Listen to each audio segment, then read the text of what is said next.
I'm uh on a baseline, I'm a negative thinker. I was raised exactly that way. My sister's the same way. So I have to practice to look at through a positive lens every day. Like it's literal practice. Small time for meditation, my affirmations or whatever, whatever is personal to you. But to ramp up that positive thinking, today is going to be a good day.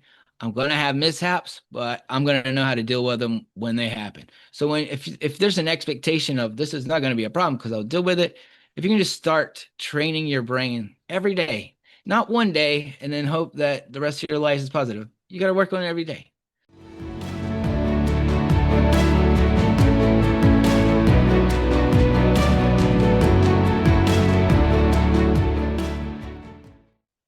Hello, hello, hello, and welcome back to our Finding Better podcast. My name is John Suzuki, and I am your host.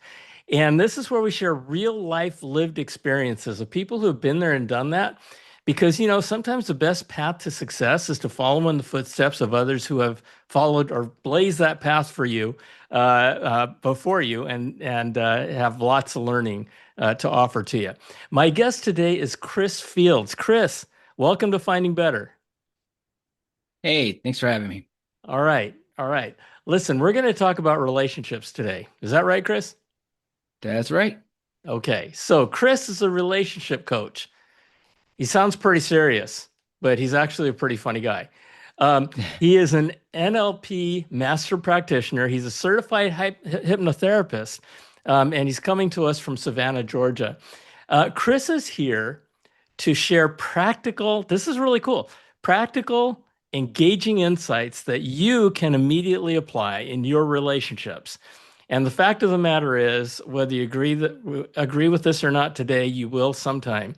There's nothing more important than strong relationships, right? And the thing I love about Chris is that he doesn't promise outcomes, but he helps people see their situation clearly enough so they can do something about it. And the reason why I like that so much is because he's not promising to change things or make things better. He's promising to help you understand how you can do it. Right? Is that about right, Chris? That's about right. Okay. So, Chris, let's talk about that a little bit. What do you here to offer my audience about finding better in life? Well, relationships make up far more than just romantic relationships because when we say relationship or relationship coach, yes, primarily that's what it is or that's who comes to see me. But relationships in general, it's, parenting, it's friend, it's work life. So those are all well-established relationships that we deal with on a day-to-day basis. So how we interact with those or create them or dismiss them in our lives weigh heavily on the outcome or the happiness in our life, I would say. So, so creating the best methods to have strong relationships, whether it's work or at home, uh, makes everyone happier, I guess. Does that answer your question? Yeah, no, it's one of those things where everybody has different relationships, right? Everybody has friends, I hope, and loved ones and things like that. But some people have better relationships than other people have. And so I think what I'd love to understand from you, your perspective is what is it about those people who have great relationships that is different from those maybe who don't? Well, to s- to give a general answer, and the problem with giving general answers about relationships is you're taking two different identities. You're taking two different individuals. You're taking everything based that's created their personality throughout their entire lifetime and then applying it to a second person. So it's hard to give general advice. However, based on what's a good relationship versus bad, why do people have bad relationships? I wouldn't go on a limb to say a mismatch or incompatibility, which would be a lot of people's go-to answer for that. It's basically they're not understanding what's causing them to love or hate the way that they do, and then how they're applying that on a day-to-day basis. And I'll give an example because this typically ends up being the answer for almost every situation, or people that come to see me specifically have a relationship issue. And it all kind of points to the same direction, and that is what you experience in your childhood and learning not just trauma related, but learning how to love or having a household that doesn't know how to love or communicate can easily, and most of the time does, carry into an adult life. So Sure. those issues a lot of time are not noticed by individuals, and it affects their day-to-day relationships. So something that could be a good relationship, or looking from the outside looking in, saying, why aren't they great together? It's simply because maybe there's something unresolved, or that person doesn't know how to deal with their individual problems to have a better relationship. Yeah. So, you say that understanding yourself first is what makes it possible to actually understand other people. Is that kind of what you're talking about? 100%. That's the best piece of advice I could give you. Yeah. Yep. So, and you go on to say that skipping that step is why so many relationships and self-improvement efforts stall out.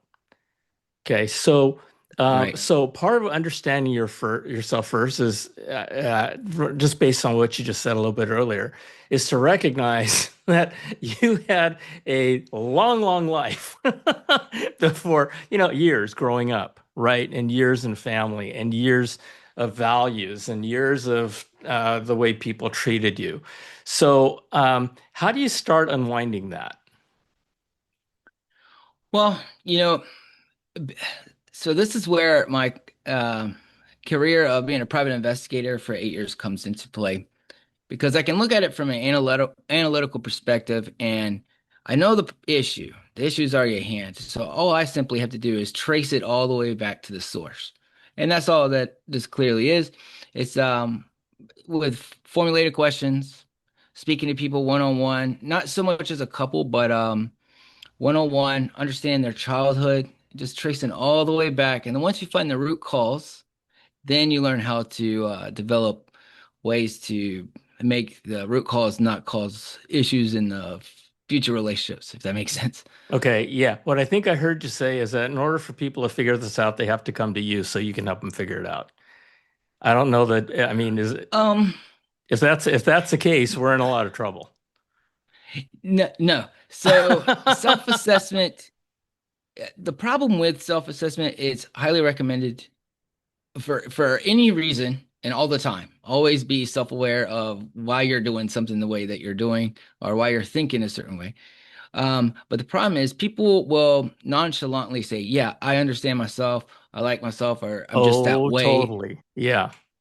And so it takes what makes my position so significant is that I'm an unbiased third party. I can sit outside the line and say, okay, I'm seeing this, and I'm seeing this, and I'm seeing how this creates a pattern.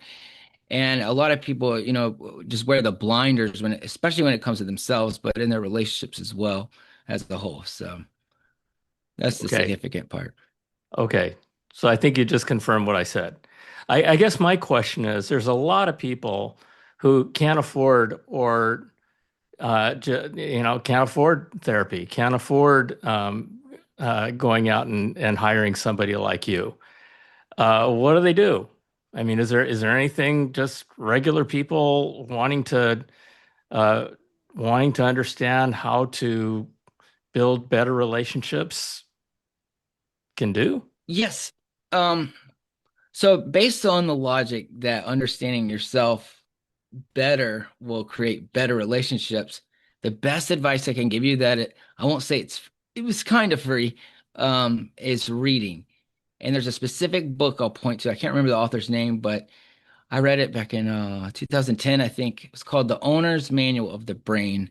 You can find it on Ah, Amazon. I think uh-huh. there's like 12 editions now, but it was an extreme eye opener. I was getting a minor in psychology at the time, and I just picked up on studying neurolinguistic programming, so it all kind of worked together. But understanding, going to the basic concepts, well, it's hard to say basic because it really goes in depth of how the brain works. But starting at the starting line, human brain. Now I'm going to interact with the world. Let me understand the brain part first. So once you understand how unique the mind is and how, say, the subconscious mind is working 500,000 times faster than your conscious mind. So just in this conversation here, my brain is doing 500,000 times more work than what's actually coming out of my mouth right now. Hmm. It's insane to thing to think about. But once you start to understand how your mind interacts with the rest of the world, then you can start to piece together why do I do things this way? Why do I do things that way? Why do I speak this way to this person but not this person? Why was my childhood that way? It was, was because of their childhood. You can start to see things from a different perspective. Disassociate yourself, I guess. What's really interesting about what you just said, Chris, is that what you just said is that it in relationships a lot of times, and present company included, if problems come up in the relationship, it's all about them. It's all about you. It's you have to change, or you're doing it again, or you know what I mean. And what you just said was, for the first thing you said out of two, the first thing you said was that you're talking about kind of investigating yourself, right? It's all about you, not about the other person, right? Right. And so that kind of self-reflection can be really, really hard. But I appreciate you sharing that book called The Owner's Manual of the Brain, because that leads me to my second point. When you said that your brain is working 500,000 times faster than what we are experiencing, that also tells me to be really, really careful about what you put into your brain. I mean, Right. garbage in, garbage out, right? It If you're really is. feeding it Yes. a bunch of crap, if you're feeding it a bunch of hate, if you're hooked onto your cell phone and the algorithm keeps feeding you the same stuff that may not be healthy, Right. that's Right. that could affect you, I would imagine, right? Yeah. 100%. Yeah. Especially like if you're instead of an algorithm on social media, maybe a family member that you live with or associate with all the time is, high stress level for you. You'll be able to pick up, I always feel this certain way when I'm around this person. It's unfortunate because they're a close relative, but maybe I should figure out how to create boundaries so that's not affecting my life every day when it shouldn't be, and I gain nothing from it. So yeah, same thing with the algorithm. Whatever you put in your brain or whatever's surrounding you will, take your mind over, unfortunately. So It's I love the examples, and I keep coming back to what you're saying about the relatives, right? I mean, every holiday season, a lot of people go to family dinners, and there's just that one person that you just can't get along with, and what you said again was it's about you. It's not about them, right? They're going to be who they're going to be. A friend of mine once told me, he says, John, it doesn't take two people to make a really great relationship. It only takes one.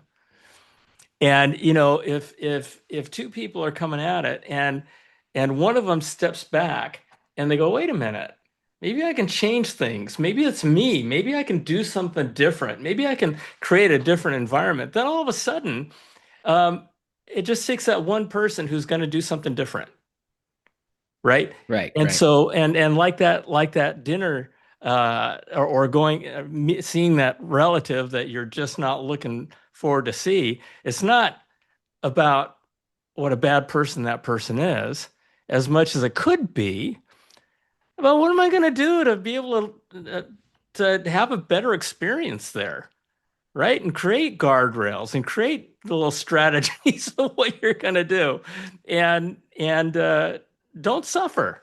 Choose not to suffer, right? right, right. Definitely. Yeah, Yep. and we And that can can do be it. applied to anything. Yeah. Yep. Yeah. Yeah, it really can be. And gosh, it just um I also have a good friend. His name is Dave Gibbons. He's a retired pastor. And he was telling me, and I want to ask you about this, what your thoughts are on this. He wrote his memoir, right, about his life. Mhm. And, we were talking, and he told me, he says, John, he says, that was the greatest exercise I ever did in my life, was writing about my life, because it forced me to reflect on the good things I did, but more importantly, the bad things and the dumb things and the things when things went wrong, why did they go wrong? And he says, And he said, I learned more about myself writing about myself and reflecting on my life than any exercise I'd ever experienced before. Does that make sense? 100%. Because I've written a few books myself, and Like even as a 12, small, right? yeah, like 12. And those are business related books. A lot of my stuff is not even published yet, but Okay. I started writing very young, poetry at 5 or 6 years old. Just always loved it, and it's just a very unique way to take things in your head and put it out into the world. If it's on a piece of paper or a computer screen, once you can visually see it and you start to read through it slowly because you're writing it, it makes your brain stop, pause, and say, "Well, I never really looked at it that way, or I never put it into that frame before." It's at So it's very 500,000 things therapeutic. going on at any Right, given time. right. Yeah. Super therapeutic. Even if you're not a good writer, even a mediocre writer, I still would highly suggest it to journal or whatever for anybody in the world. Yeah. You know, I've heard that. And you just reminded me. There was a time that I did that.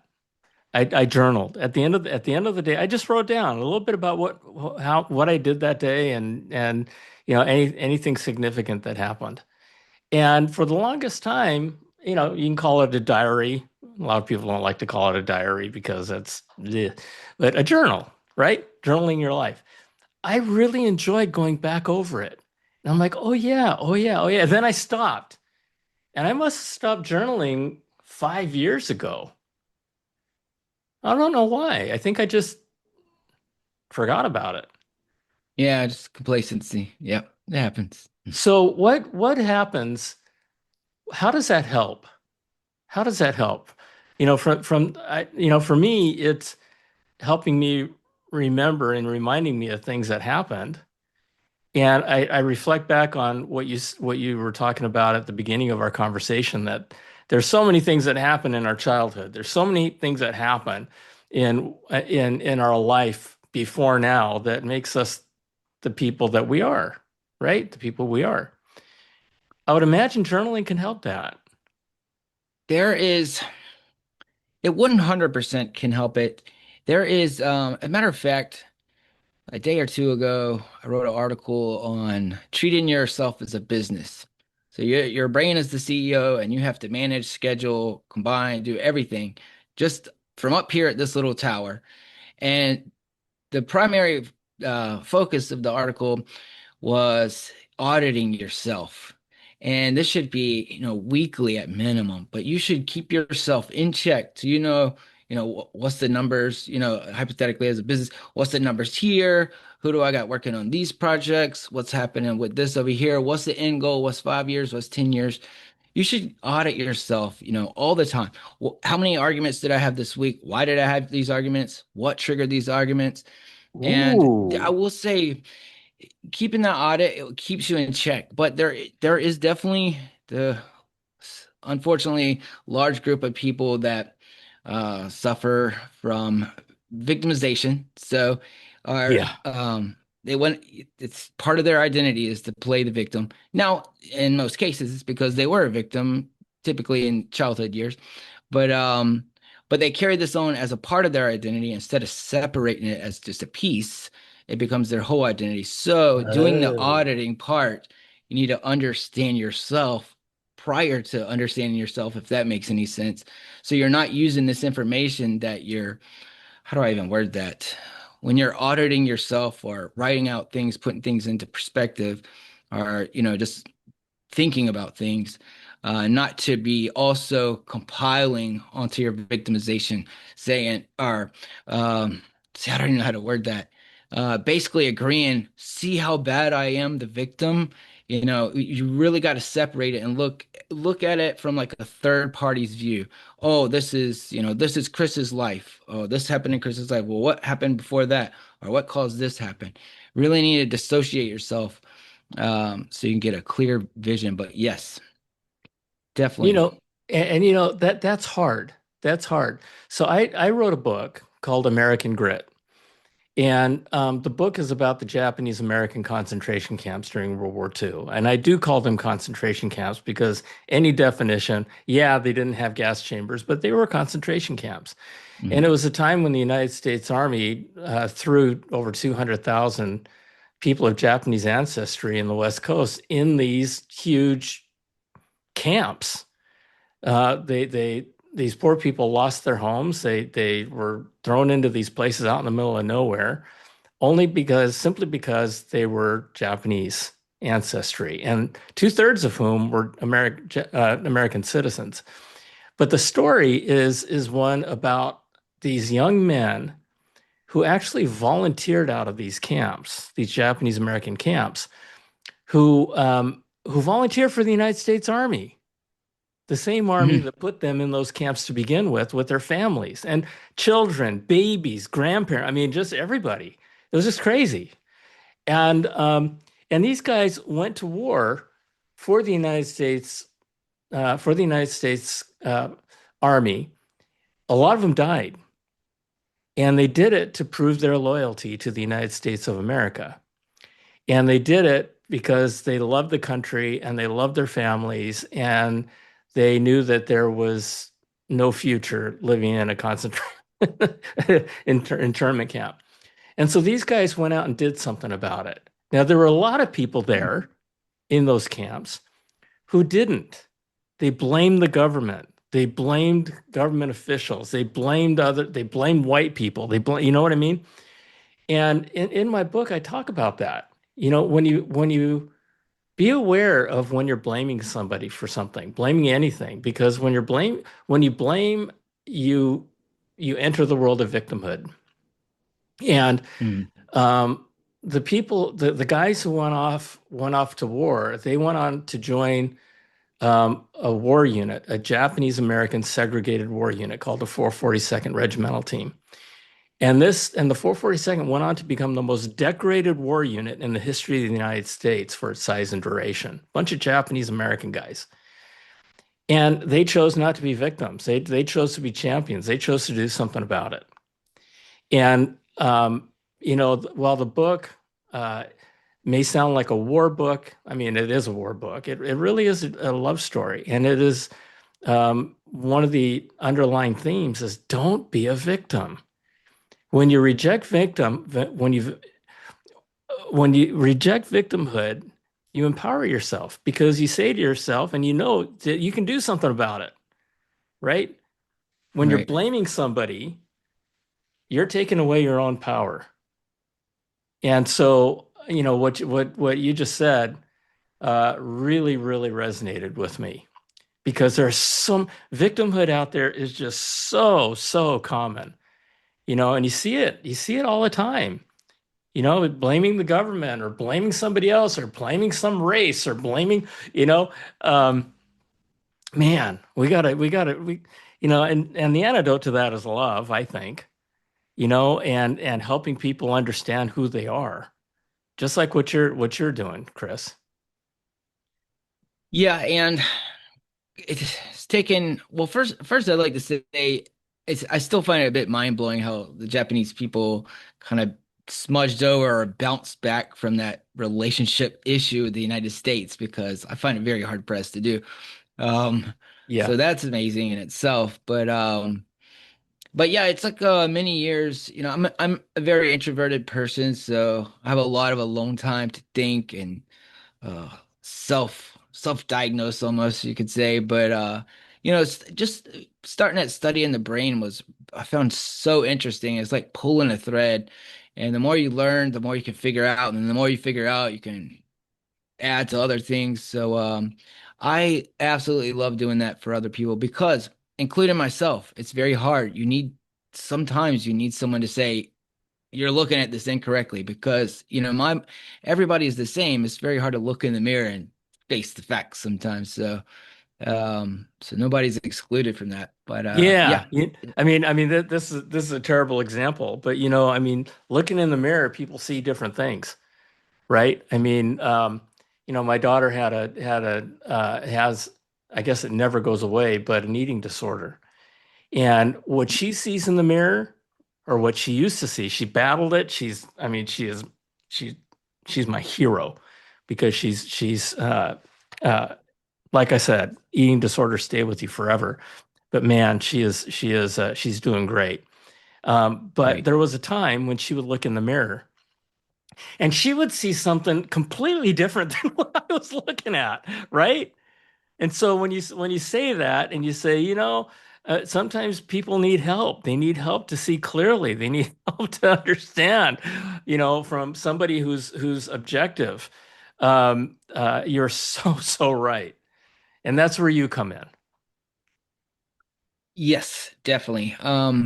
And I'm definitely a straight shooter with people. For starters, I hate to give it I never give bad yeah, I never give it bad advice. At least according to me, I never give it bad advice. I'm very scared of giving someone advice that can alter their life. And being a Yeah. PI for so many years, that was very crucial because it's now a legal issue. Um, but what being a PI taught me and how it coincides with working NLP and relationship coach is I have to give bad news to people sometimes. Like I tell them how it is. And I'm not gonna tell you what I think you want to hear or what'll make you want to pay me money or anything like that. I'm gonna give you exactly the facts. And so I've kept pretty true to that. So I guess that could turn off some clients, and you can go find someone else that will pat you on the back. But I'm more of getting down to the issue, figuring out exactly what it is, so you can have a better life, and me as well. So they kind of the two professions kind of correlated, I guess, in the end. Yeah, yeah. And the thing that I said a little bit earlier, um, you're I what you said was that you help people see, right? And then they can choose for themselves what they're going to do with it. Right. And I have always said that our life is the product of the choices we've made up until now. And Hmm. people say, "Well, John, we couldn't choose our parents." Okay, well, think of it this way. Um, our life in the future is going to be the product of the decisions that you and I make for ourselves from now on. And everybody goes, Right. "Oh yeah, I can buy that," right? So, you can choose to learn.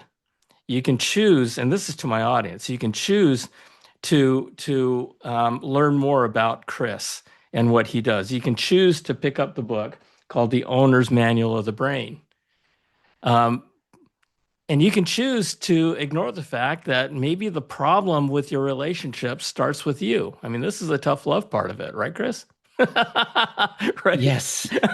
And to be more specific, actually in infidelity cases. So no, the Ah, PI side of it was, was find the cheater, but the relationship coach side says, have we assessed ourselves to why the other person could be cheating? Because statistically, the number one reason for cheating is the lack of something that they have in their relationship.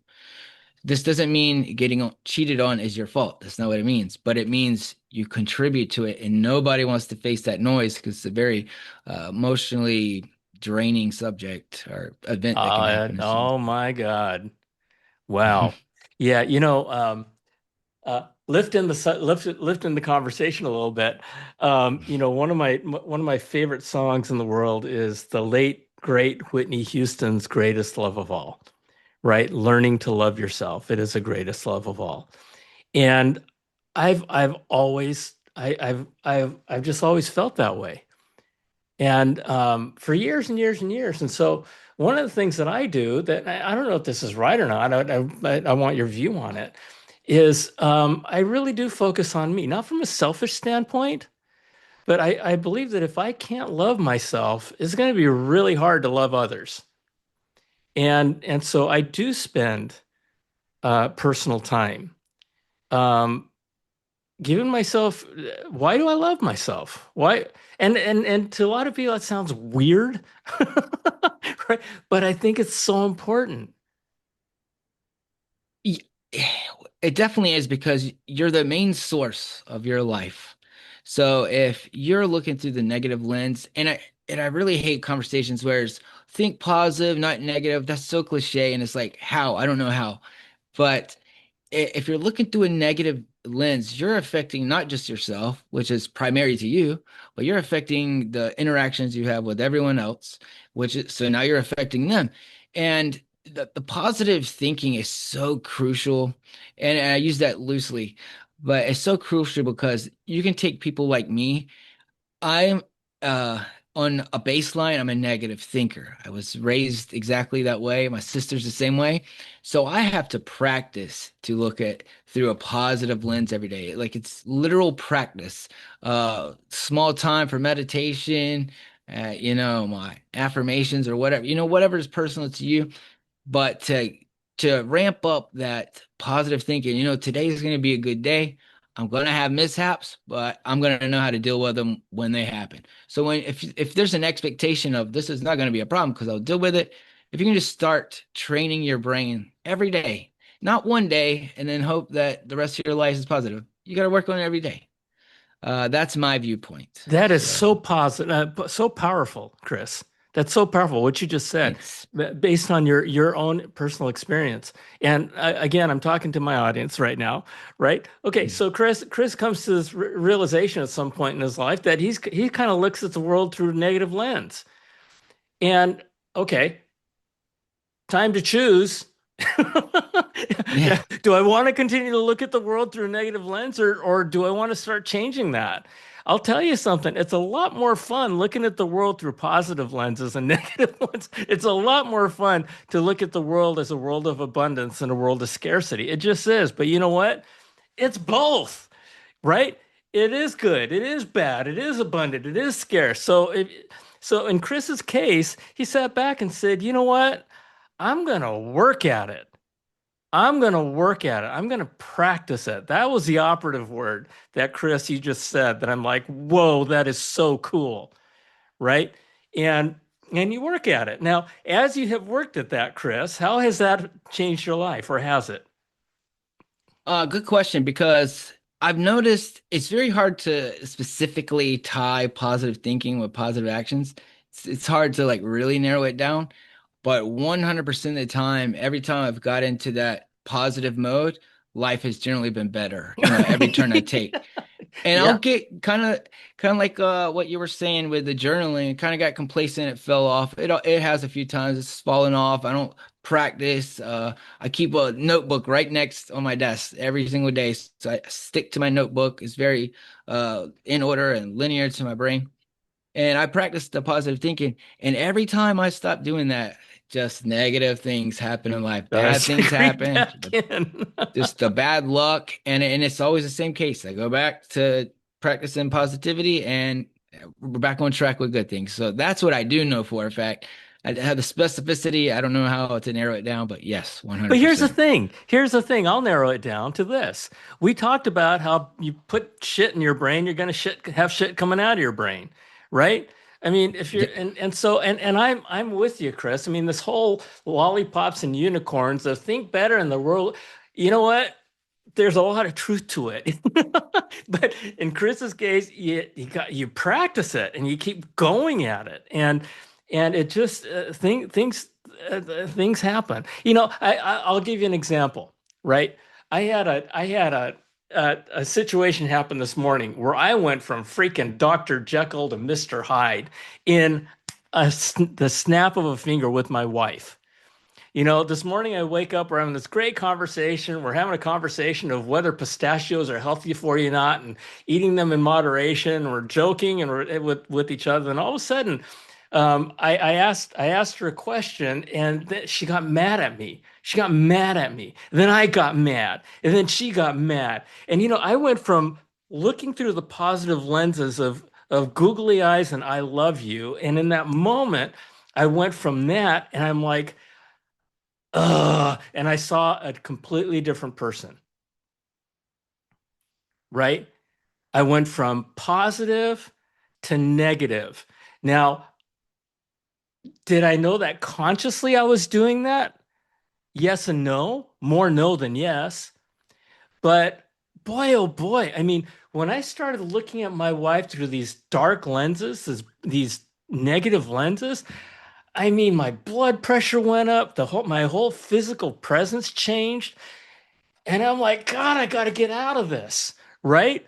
And so we were in the car at the time, and I dropped her off, and I just went, oh, this is so bad. So I went home. This is just this morning, you guys. I went home and I wrote it out. I wrote out what happened. And I said this, you said everything was going great until this one moment, and I don't know what happened, but I didn't like how I felt, and I didn't like what I was seeing through the lenses I was looking at. And she and I haven't had a conversation, but having had the opportunity to just sit down and write it out and examine it and just go, okay, what all of a sudden I'm like, "Oh, she didn't deserve that. That was all about me." Right. Right? I mean, I could have, even though there were things that she contributed to, there were 1,000 things I could have done to diffuse that situation. And I didn't. I got caught up in the moment. I got caught up in the energy. And I learned just this morning, pause. That's exactly what I was going to say. Yes. That's Okay. what I suggest to everyone. It's because once your nervous system hits a certain level, anything that comes out of your mouth Ugh. after that, Yeah. it's just It's reckless. not good. So having a couple or a marriage, take a 20-minute break, 30-minute break, however long it Yeah. takes. It Yeah. lets you calm down, it lets you get comfortable again, formulate thoughts, because once you hit that certain point, things are just coming out. So it lets you formulate your thoughts, and most importantly, I suggest to people, think of, instead of things to say to the other person to get your point across, there's a different way of getting your point across, and that's by asking questions. So it clarifies it for you, but it also lets them Yeah. open their mind to where your thought process is coming from. So the Yeah. statements in the form of questions, and everybody learns. And it's interesting because that is exactly what I did at the end of what I wrote. I wrote a couple of questions. And the questions, the questions were they were sincere questions. And I actually emailed I emailed this crazy letter to myself. And let me just find this thing. It's crazy. About this morning. Yeah, yeah. And so I said, I just want to share my thoughts about what felt like a pretty tense exchange during our 10-minute drive to our daughter's house. I didn't send this email. And this is another question. This is an email to myself, right? When Hmm. you're in the heat of it, do not flame people. Go ahead, write the email. Do not press the send button Right, until right. you've had 2 hours at least to go have a nice cup of coffee, to meet with your friends, to clear your mind, and then come back and read it. And so I'm not saying that this is an email that I sent to my wife. I sent it to myself. But I ended it with three questions. Have I been being a bad husband lately? I mean, really?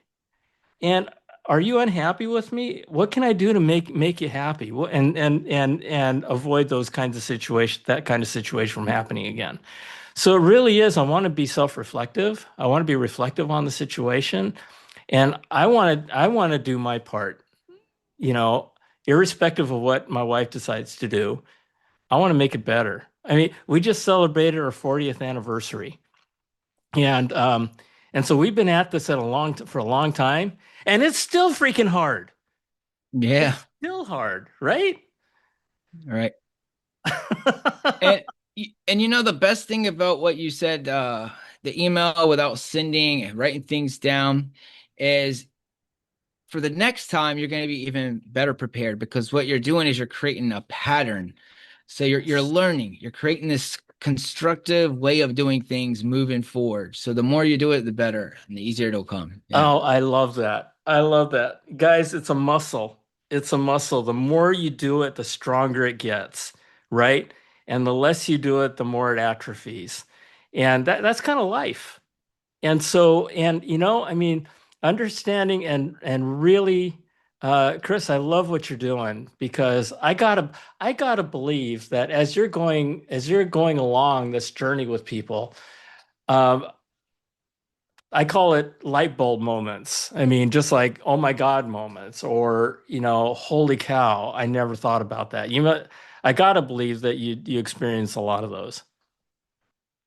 Definitely. It's discovery for myself, not just for myself, but also in say a couple's issue or whatever they have going on. Obviously, I try to go from macro to micro to figure out like the root cause and what's the real driving issue. But sometimes I'll get to an area where I'm like kind of scratching my head, but there will be that one thing that sticks out, and it's like, oh, there's the thread. Like, it always comes out every single time, but it's that one thing, and that's really what you're looking for. The Yeah. needle in the haystack. Yeah, yeah, that's wonderful. That's wonderful. So, I mean, Chris, you and I have spoken about a lot of things today. Folks, we've given you all kinds of things to think about, right? I think, Chris, for me, and I'll just say this, the thing that I learned most from you was a confirmation that uh, successful relationships don't take two people, they take one person, and it can all start with you, good and Can bad. def can definitely start all with you. That's for sure. Always take your own. Don't wait for someone else to take the right steps. You can start by yourself. That's it. That's it. All right, Chris. Well, listen, if people want to learn more about you, reach out to you, how best for them to do that? My website, I have a few directs that go to it. It's easier to say over a podcast, but icoachlove.com. That'll go straight to my. icoachlove.com. Yep. Oh my gosh, we're going to spend another 5 minutes talking about that. Go ahead. Well, so my real site's mrcbfields.com, but I noticed quickly when I say it through audio, it's kind of like which letter was it? Yeah. So I was like, let me find a domain redirect that'll shoot straight to my site. So I found that one. I'm like, oh, this is fitting. So Yeah. And say it again. icoachlove.com. icoachlove.com. You know, it's all about love. It's all about Yeah. love, right? And we come out, we're born perfect, and then the world fucks us up. Excuse my French, but it does. Yeah, that's accurate. Yeah, right. And then we spend the rest of our life trying to figure out how to get back to that moment of pure love. And so, one of the things that uh, we didn't talk about that I just want to spend a couple of minutes talking about because you brought it up. You brought up love, love. I mean, relationships, it's love. I get it, but we've never. It just hit me when you actually said the word love. Is that there's talk about the intelligence of the heart. Okay, we talked about the brain, but we have discovered and we've learned that there are actually neurons in the heart and in the gut, and that the heart actually does have intelligence. Do you teach people that, and do you help people uh, uh, use their heart a little bit more? No. Only Okay, because I don't reference anything from a medical perspective. okay. So I try to kind of like with PI work, I have to cut the line at where it becomes, legal advice. So I stick to the coaching aspect. But yes, I would definitely agree with you. As a matter of fact, it has been proven that emotional pain can physically hurt you just as much, Oh my gosh, yeah. And I felt it when I mean, and this is going to sound really morbid, but when my mom passed away and my best friend when I was 15 years old passed away, I felt it. Oh my God. I mean, I held my heart and I was just in so much grief, and I will never forget that. Yes, and along with grief, death, but divorces as well and breakups. Yeah, They yeah. they can they can make you immobile, you can't really function at work or parenting anymore. It just really kind of stops you in your tracks sometimes. It's Yeah, horrible. one of the things, and I'll end it on this. I've been in technology since 1984, and that's a long time. And so I help shepherd in uh, lots of generations of new technology. From mainframes to PCs to distributed systems to the internet to the cell phone, blah blah blah blah blah, blah all the way to where we are right now with artificial intelligence. And through the years, technology has made us smarter and smarter and smarter. And I coined a phrase that says, over the years with all this technology, we've gotten so smart, we've forgotten our heart. And, 10 years ago, I would tell folks, because I did a lot of speaking, that one of these days technology is going to drive us to a renaissance of heart. Because when artificial intelligence becomes a real thing, the only thing we're going to have left is our own humanity. And so, that's what, over here, finding better is all about, right? It's helping people. It's helping people really discover themselves and live better lives. And so, what you're doing, Chris, is right there. I mean, it's right front row center with helping people rediscover love and understand what love is, and how to put things together for, to have better and longer lasting relationships. Yeah. Yeah, thank you. And that's a it's a crazy way to end it because that itself could have been an entire episode. There's so much there about Yeah. humanity, especially with AI migration. Like, there's a lot to say there, and um, yeah, I don't really know how to end it. I think I w I know people that definitely don't use AI will say there's no emotions involved, but I have dabbled with it a lot now, and it gets pretty close to some people. I'll say that. It does. Uh, It does. so It's I smarter don't than a know. whole lot of people I know. Very much so. Very much so. But that's where okay, it's going to be smarter. It's going to take over the intelligence part of it, the brain, the IQ part of it. But you know what? I mean, we've also discovered emotional quotient, EQ. We're discovering the heart. We're discovering, just all the things the kinds of things that you are working with and helping people with, and that's where the world is going, Chris. I think that as we move forward, more and more people are going to. I think the world is just going to discover um, our humanity, which I think is really, really cool. I may be completely wrong, but I'm seeing it. I'm seeing it happen, which is pretty It cool. it is because it's all we'll have left. So I think you're dead correct on that one. Yeah. For Yeah. sure. All right. So with that, folks, okay,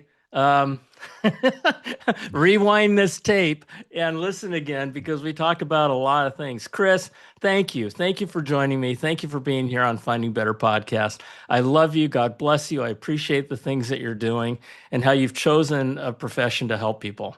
And that's just Like great. Likewise, and thank you very much for having me. I really appreciate it. You bet. You bet. Okay, everybody. Until next time, I love you. God bless you. Stay good. Stay safe. We'll see you then. Bye.